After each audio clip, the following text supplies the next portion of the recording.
wow. Wow. I could sit and listen to her chant. Alright, we have Discord live on channel, live with the shaman. We are live. Alright. Thank you very much for being here, live with the shaman.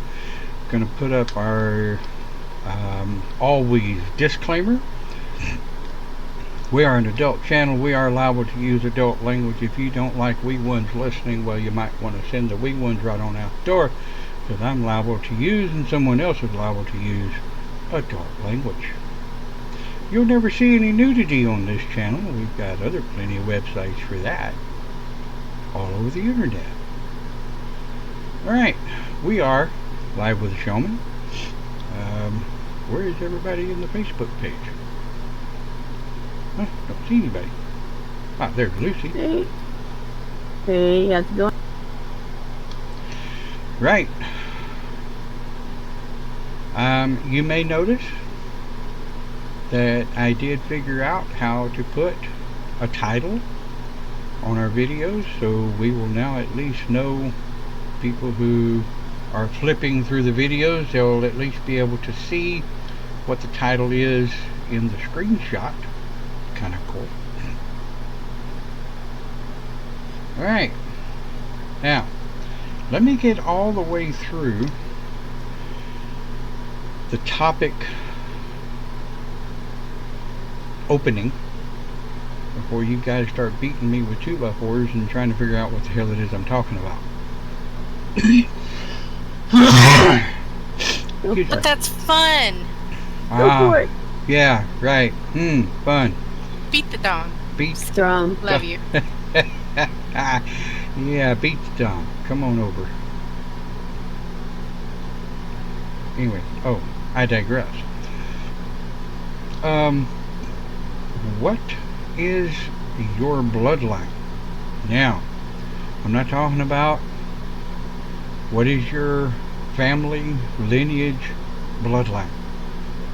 I am talking about what is the bloodline of the ancestral spiritual path that you take as a shaman. Now, your bloodline is determined by your council. If you have a council, Native American shamans, I have been told, do not have a council. They have a totem, and they have generally Great Spirit. Most Native Americans that I've met, they only have Great Spirit, which is an androgynous being, neither male nor female. So they could almost be construed as a monotheistic form of shamanism.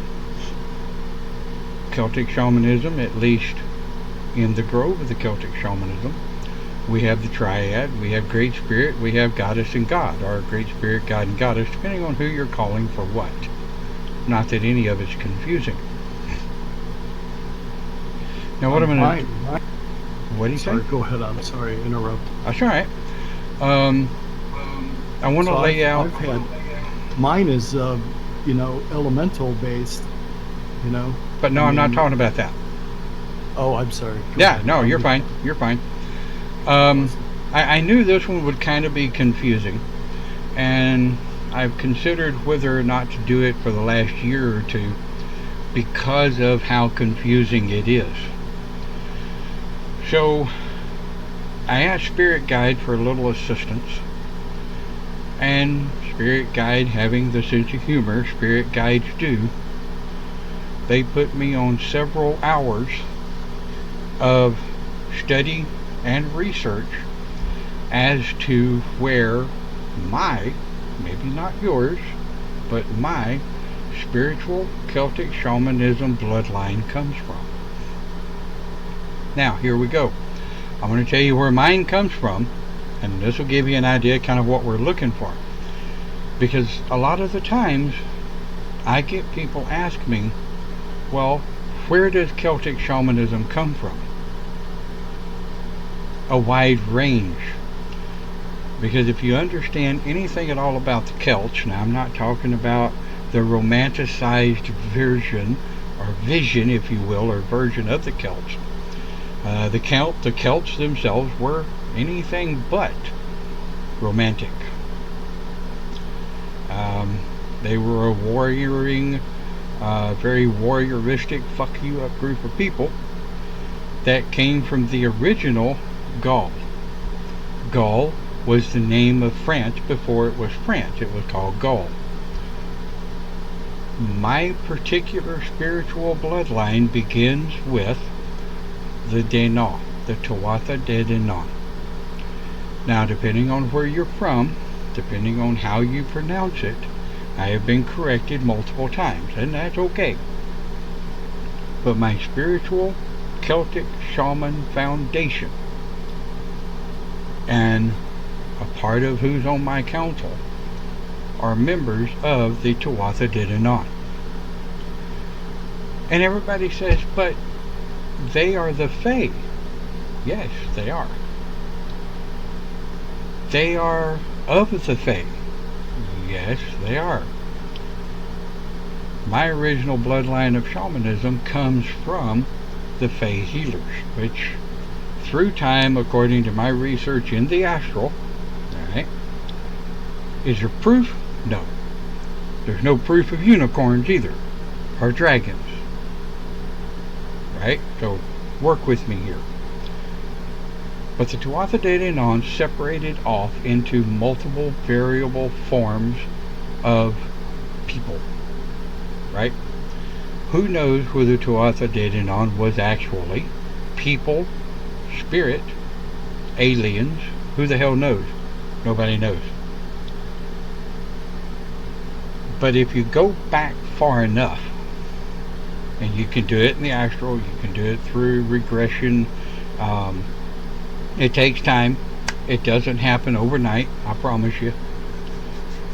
But if we move forward, we step forward from the Danann. And I'm going to call them the Danann, simply because Tuatha De Danann is entirely too much of a mouthful to say all the time. So we move forward. There are a string of islands in the Scottish Isles where they have found civilization well over 5,000 years ago. Have a good day, Dave. As you move forward through your progression of your spiritual bloodline, you can find out where your belief processes come from. There was a sect of people called the Pictish, the Pects, Pectawittan, Pectawitta, also known in some circles as Scottish witchcraft, depending on who you talk to. But the healers of the Pects gave way to a completely different lifestyle that we refer to today as Celtic shamanism. It's following the ways and the thoughts and the belief systems of the shaman who would defend the village, heal the village, take care of those who were sick, and at the same time could slit your throat and bless you while you die. We don't take life unless we have to. We don't support the taking of life unless you have to. So when you start talking about your spiritual bloodline, and I hope everybody's with me here, when you start talking about your spiritual bloodline, it's where your belief comes from. And I hope that makes sense. Alright guys, you got the floor. Don't everybody talk at once. So, question. I probably zoned out for a second there. I don't know. Like, I know that I'm drawn to the Sumerian, but I pretty much draw from our tradition. You have your answer. All right. And ancestors. A lot of ancestor and the Sumerian. But are the So- Sumerians not your spiritual ancestors? Have you ever thought about it?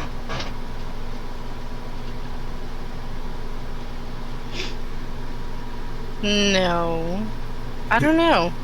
Because I know that my actual race, I know I'm half German and half Mexican. So I don't know anything about my dad. So it's possible. But in this particular situation, we're going back and we're separating race, human race, from where your spiritualism comes from. I have met, Oh, okay. all right, I have met people who were Scottish, had born and raised in Scotland,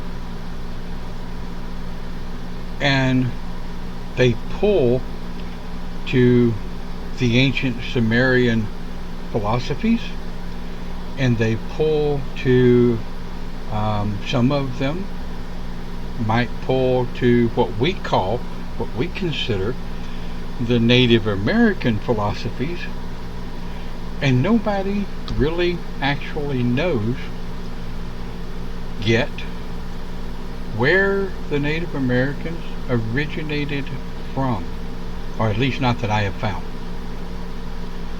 Okay, I do know that I have a lot of Native American blood because I think my great-great-grandfather was a chief. But step outside of that. Separate, and Lucy and anybody else that's watching this broadcast, either live or pre-recorded, you have to learn to step outside of the physical self. You have to learn that this paper towel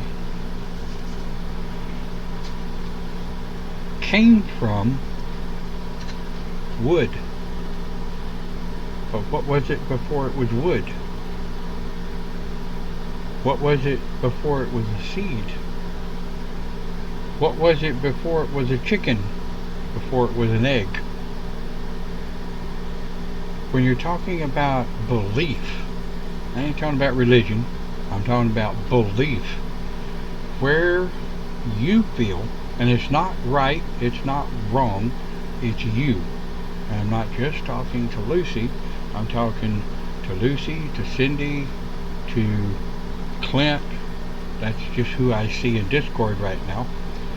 I'm talking to anybody who watches our pre-recorded broadcast.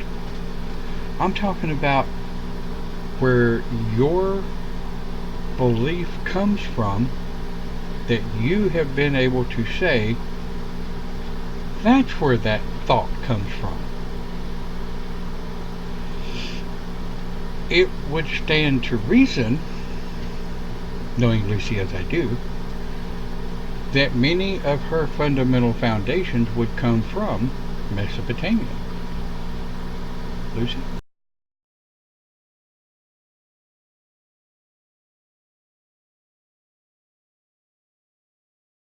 Yeah, I guess. I don't know.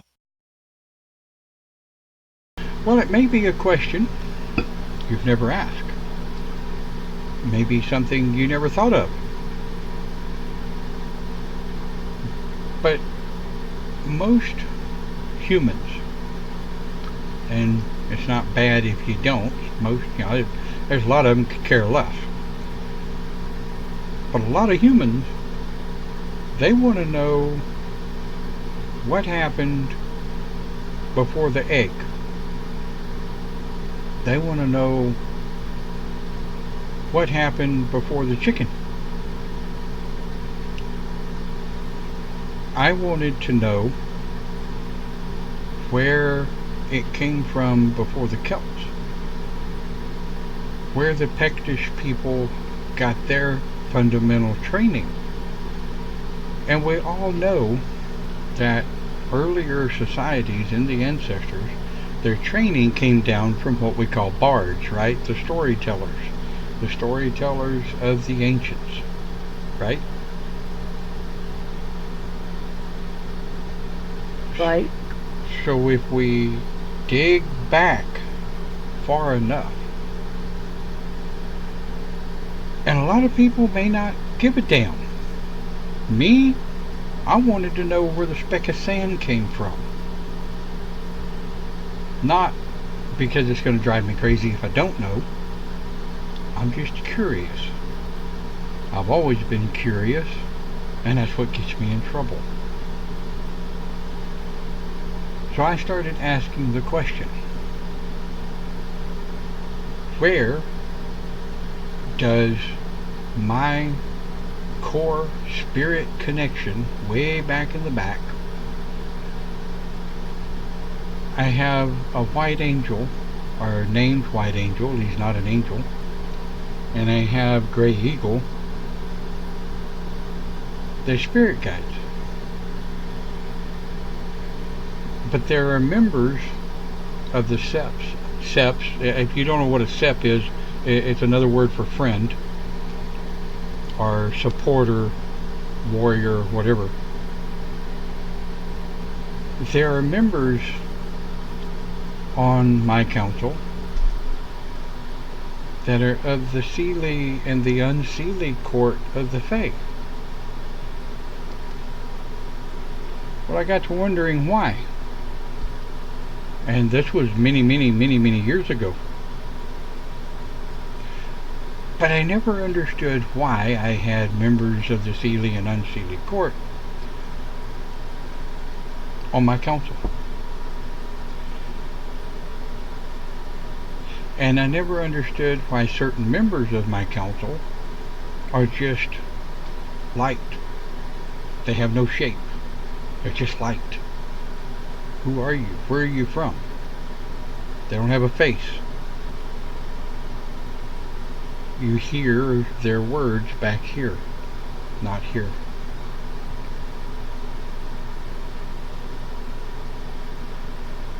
And I knew this topic would probably... This is the reason I kind of try to stay away from these topics, because when you're talking about Celtic shamanism, which is what our grove is, I have never enforced on anyone, you have to believe this way, right? Correct. I've never told any of you, no, the way you believe is wrong, right?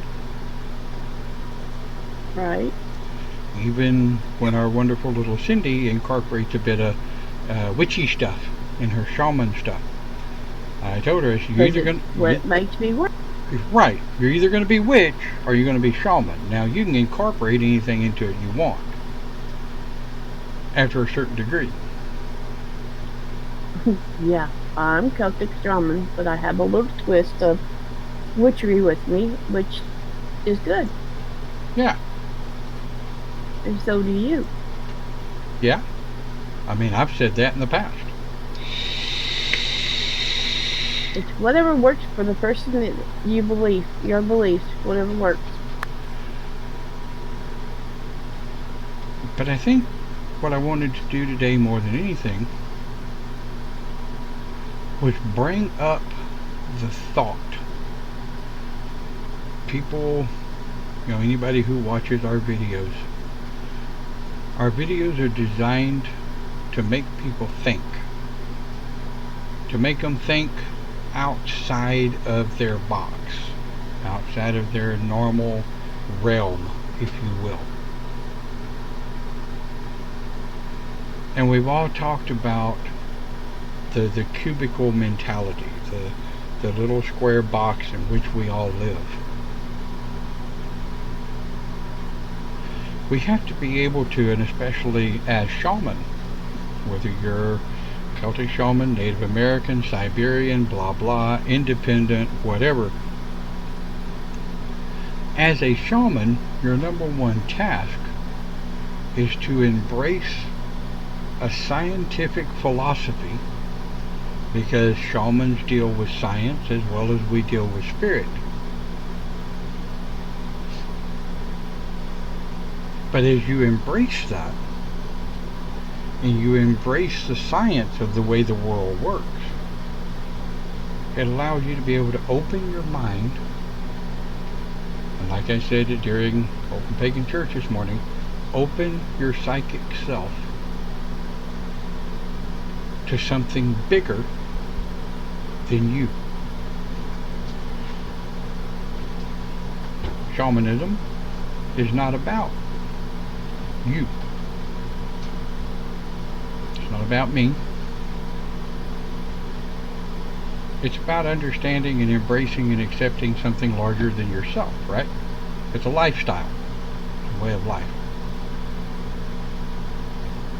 So if you think about... So you're saying shamanism is a lifestyle, but it's a religion with a lifestyle. Well, yeah, because we're not... Even though the Grove of the Celtic Shaman is oathed to a tradition, what is that tradition but a guide? Just like the Christian Bible, some take it to a formative degree over reality.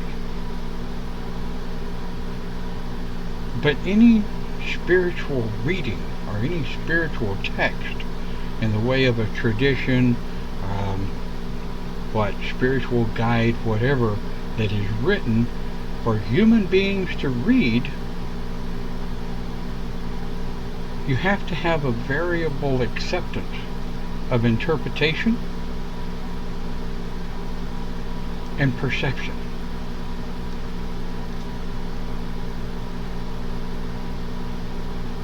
Like, I have been required by council to read the Black Jewel books again. I have all 8 of them on CD, and I'm listening to them again as I drive home from work. And one of the things that I didn't catch 12 or 13 years ago when I read them the first time was the understanding that it's okay to dive deeper within yourself, all the way down to where the atom comes from that makes you.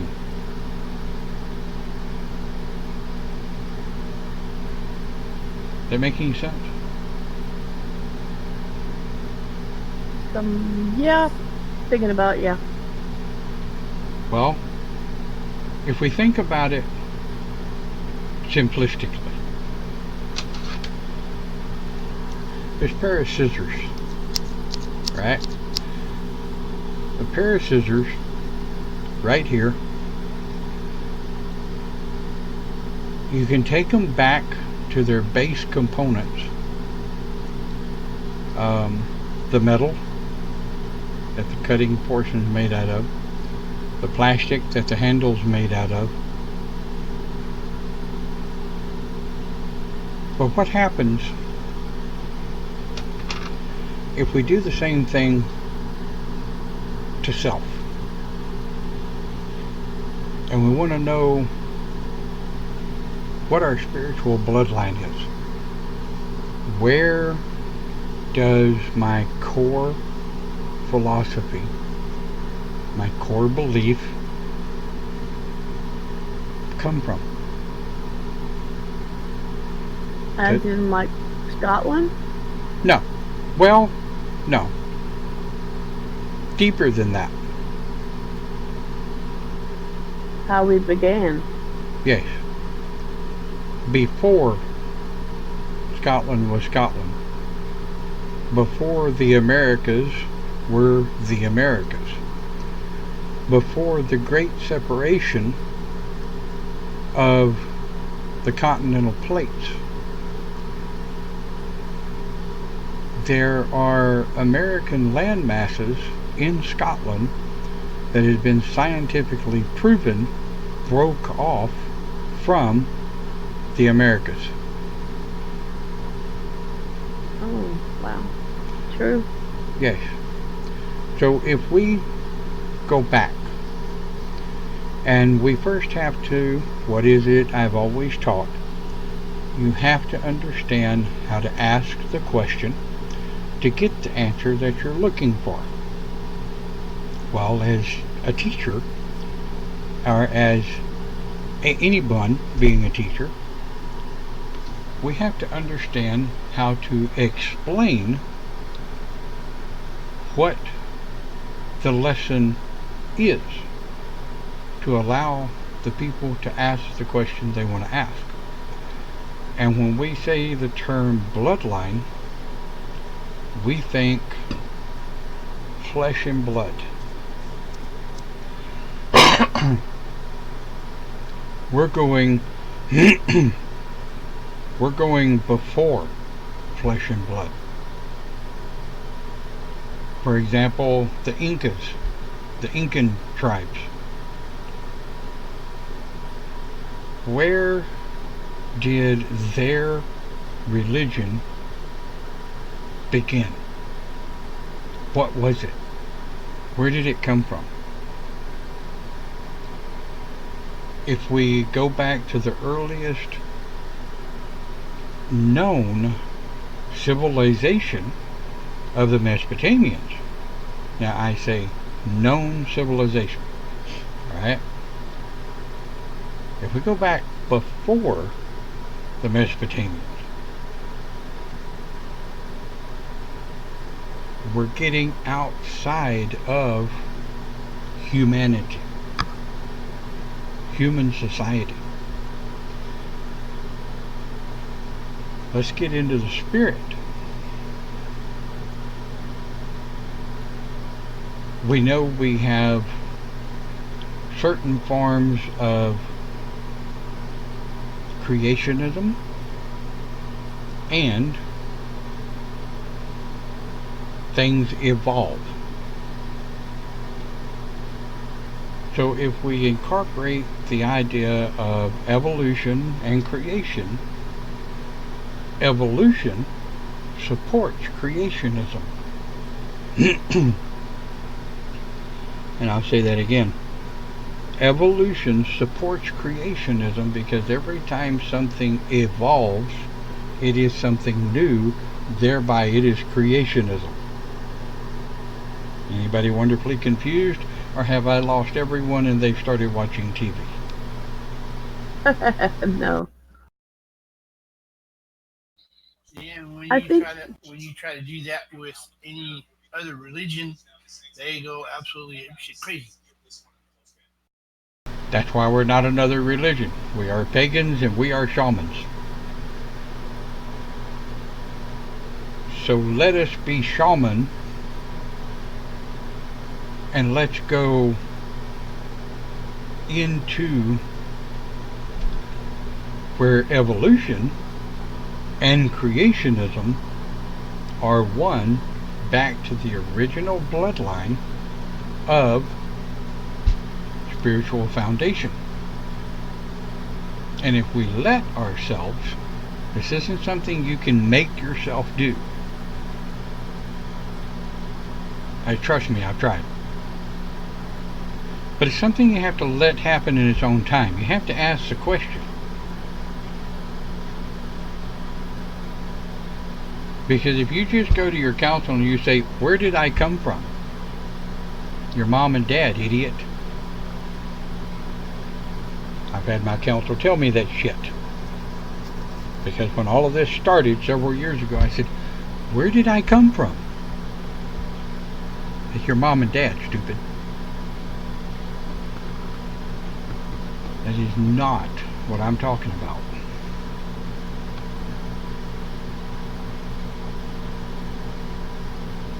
So my next question was, what is my bloodline?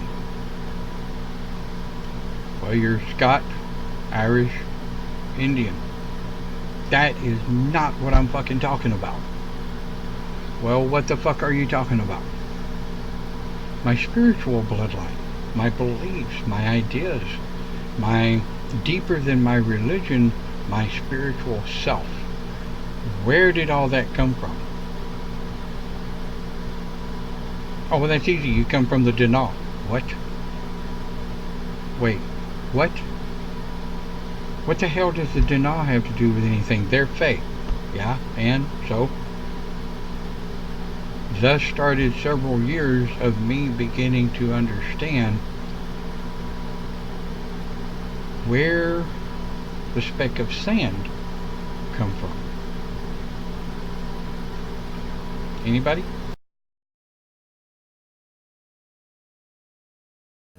I haven't gone back that far. But if you had to pop off the top of your head, like, I can absolutely see Lucy coming from the Mesopotamian tribes in some of her honor, her philosophies, and the way she does things. I can actually see that. Yeah, I can see those. I've studied those recently. So, what do you think? If you had to pop off the top of your head, where do you think you came from spiritually?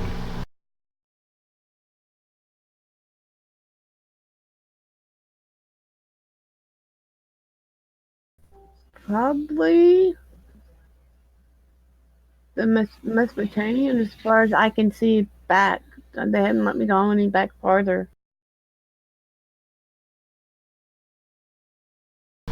Now let me rephrase it. Yeah, let me rephrase that. Spirits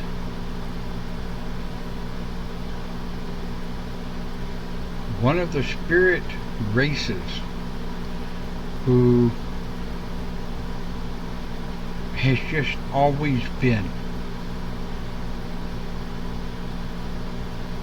the gods and the goddesses who subconsciously walk with us on a daily thought process, a daily idea.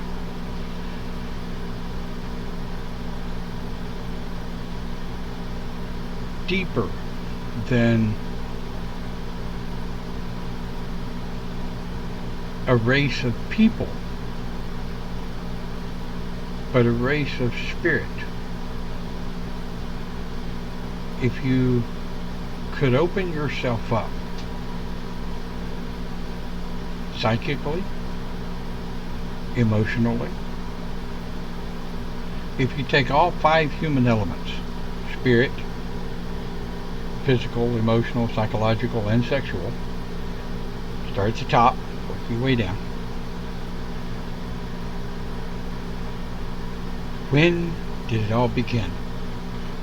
For you, not for me, not for somebody else. But if you could ask the question, what do you think the answer would be? Any idea?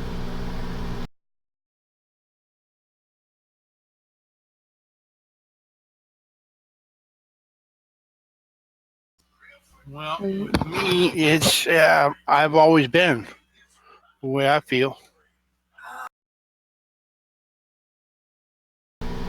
No.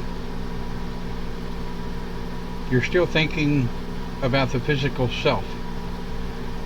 I'm talking about your spiritual philosophy, where your spiritual philosophy comes from, aside of the physical self.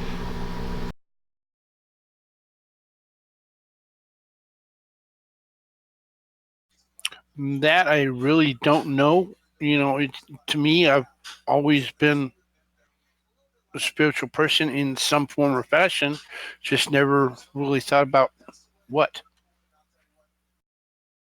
And see, that's kind of the whole point of why I wanted to come through with this topic. We have, I mean, if you think about society's calendar, this is 2019 September when this video is done. And if we go back, for me, just over 57 years, 58 years this coming January, me, come from my parents. The physical me. The physical bloodline me is Scotch, Irish, Indian, and probably a couple of others thrown in down the line somewhere in the bloodline.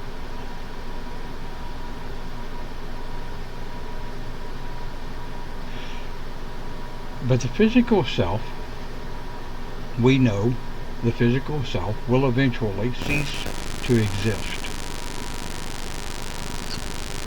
Like this screwdriver. Eventually, this screwdriver will cease to exist, and it will dissolve back to its original components. But if we take and we remove the physical self, we remove everything but spirit. Spirit is the essence.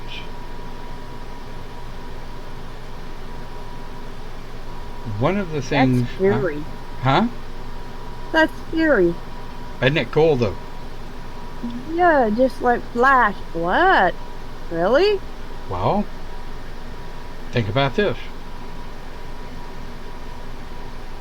Spirit is energy. Okay? What we know about spirit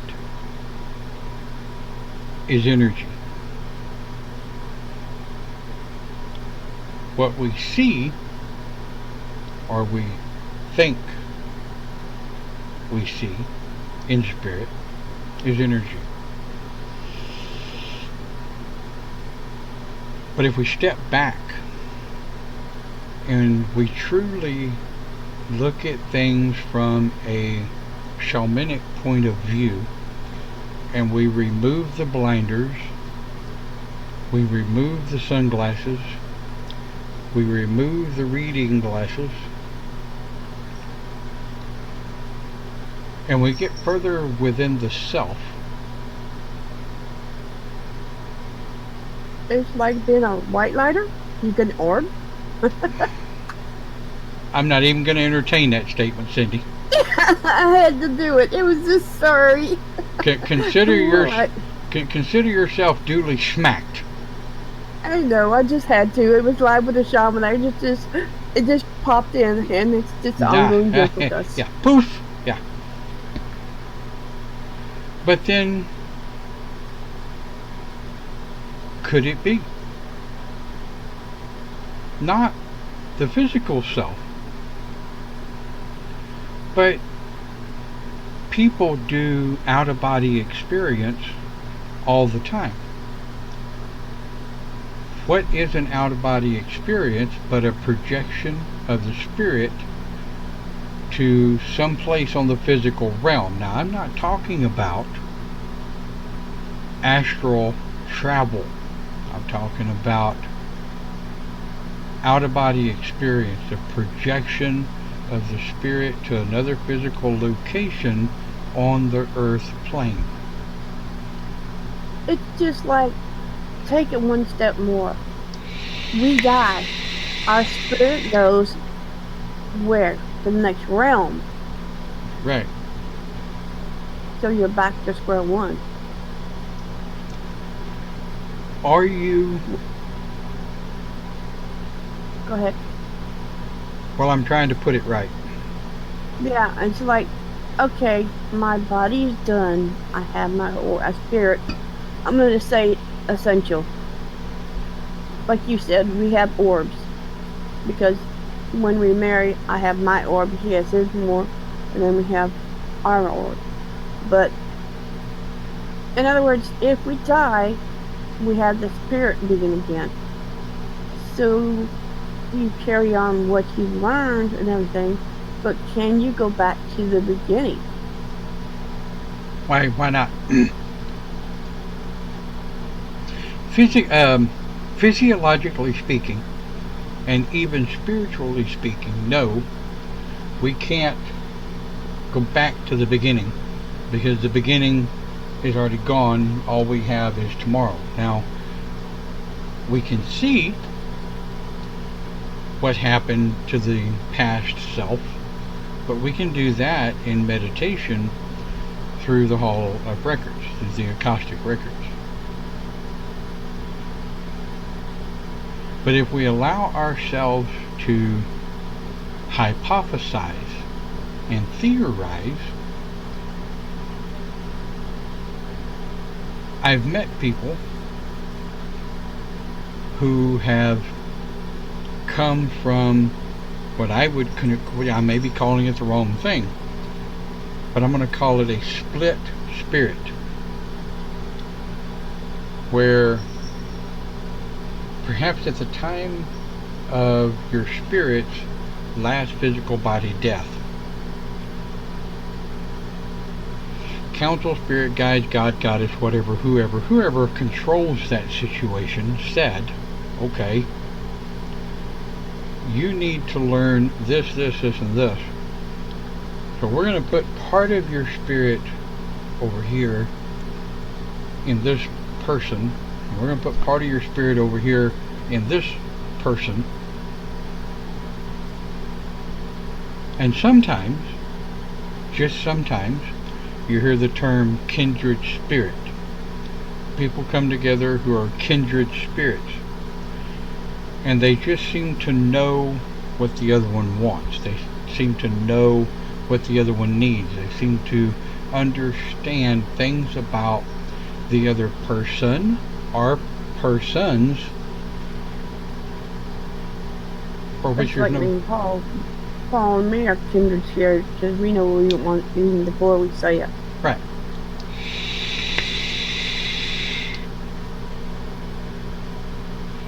But you could even ask yourself, is Paul the witch side of your spirit that was at some point, and you are the shaman side of your spirit that is at this point, and possibly was at some point other? Or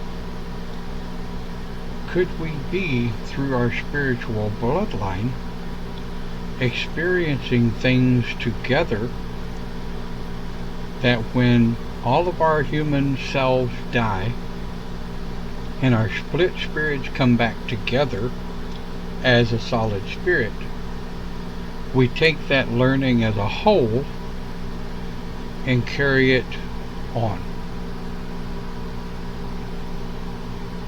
Kind of a scary thought.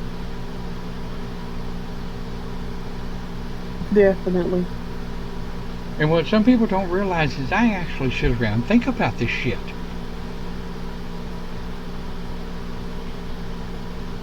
But if you can allow yourself to drift, and it's hard to do, but you have to keep yourself on a path. When you're drifting and your conscious mind is just drifting down a particular idea, you have to take great concentration on staying on that train of thought in such a way that you don't get drifted off somewhere else and start thinking about bills and sex and rock and roll and all of the other stuff that humans think about. Yeah. Right? But we keep our thought processes on that which we came from.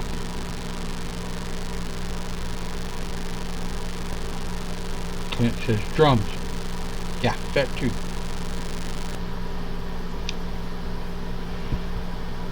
But It's just you're making us think outside the box. It's like, yeah, okay. we don't have a box. Nope, we don't. Shamans. Now, in discussing with Camille about the way Fae do things. Fae don't have a circle. And anyone listening to this Yes. now that was actually at the Fae ritual that we had one year, there was no Oh circle. boy. No, there wasn't. That fucked with my OCDs, but okay, it was a learn. But that engaged and actually helped the whole process of the circle. According to Faye, the circle is the earth. Okay, I get that. So when they're calling ritual, they're calling earth. Okay, I get that. But when you step back and you allow the ancients of the ancients, the ancestors of the ancestors, to essentially take you by the hand and tell you you can look but don't touch, you can listen but don't speak. There are no questions, there are no answers. There are only visual interpretation and visual perception of what you are seeing through the travel of the astral planes, going and stepping back.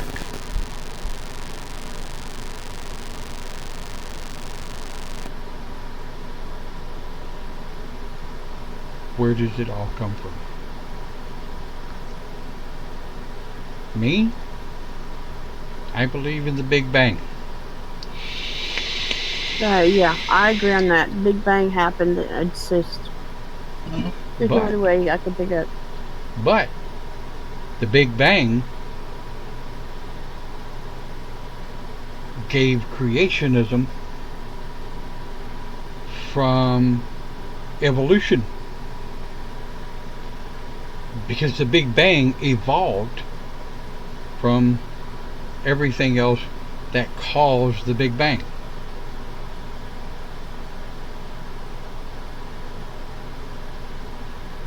But if we want to get absolutely crazy,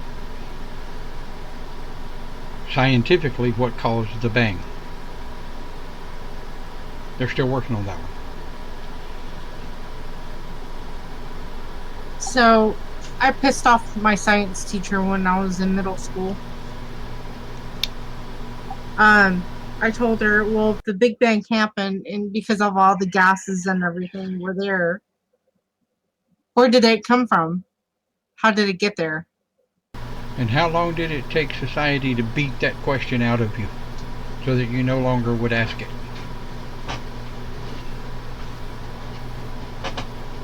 Yeah, I made her mad. I think she gave me detention. Well, I had somewhat the same kind of teacher, because I was inquisitive. I wanted to know why, where, from what. They didn't give me detention. My teacher just simply said, that's another class, one of which you will not attend. Well, we, here in the Grove of the Celtic Shaman, and in Open Pagan Church, we're about asking the hard questions that there may not be a freaking answer to. or the answer we just don't know yet. Understand.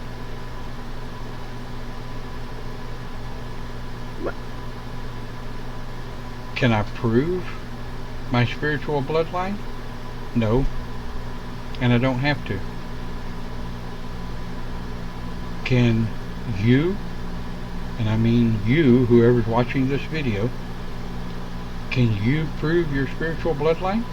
Nope, and you don't have to. I will call bullshit if you tell me your spiritual bloodline is from a TV show. I will call bullshit if you tell me your bloodline is from a movie. Get out there and see for yourself.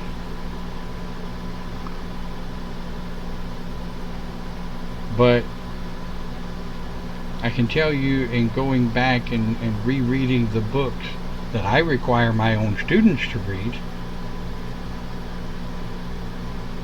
it reminds me to reset my keys, my key of life, my keys of life,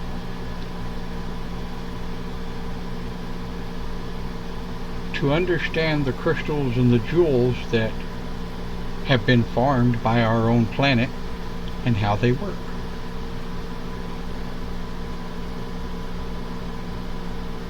To realize that this body, this thing that I can touch, will cease to exist.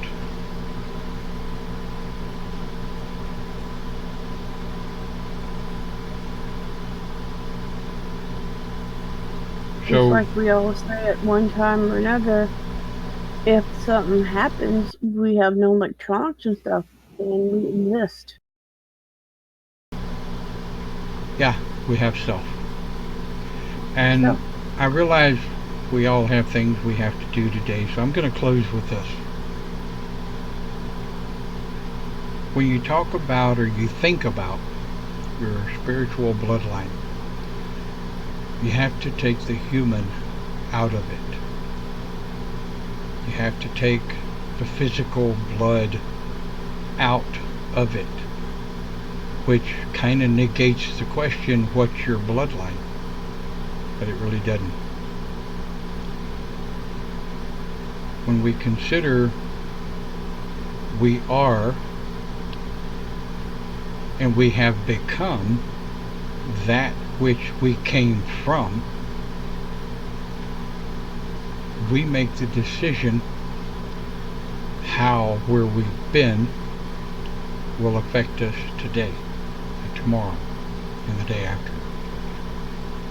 As a shaman, it's almost expected to ask the hard question, but be ready not to receive the answer until it's time. I want to thank everyone for watching Live with a Shaman, always. Good job, John. Thank you. And I want an equally hard topic for next week. We can talk about that later, post it out at some point. With love and blessings to you all, we will see you next time here on Live with Shaman.